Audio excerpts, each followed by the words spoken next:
The most interesting things are that everybody have got similar problem and similar experience, almost all. We was wondering it's a challenge only for us, but everybody has a challenge in terms of implementation, in terms of pursuing conviction, or also lobbying, so on and so forth, and also meaningfully involving the private sector stakeholders. It was a new experience for me personally, since public-private dialogue is not often. You don't get the opportunity often to sit with practitioners and talk to people who have the same problems like you do.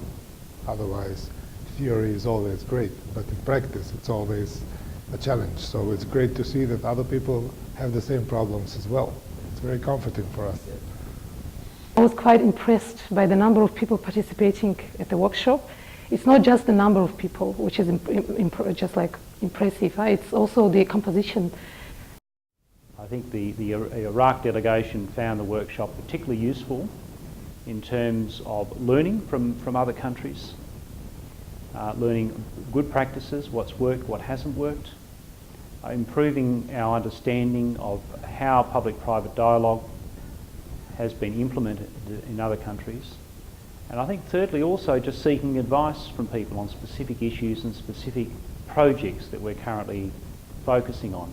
I felt that about 90% of the information that was shared throughout the 3 days, and I'm looking forward to the fourth Train the Trainer Day, but 90% of that information was useful to me, and I'm able to go back to Liberia and apply it immediately in some shape or form to my work with the LBBF. This workshop was very interesting because I came to get exposed to how other PPDs are organized, the best models and the worst case scenarios, and how we can learn how to avoid such scenarios. And one of the great experience also is that I've seen some great tools that we can adapt to our context in Rwanda for the better dialogue between the private and the public sectors.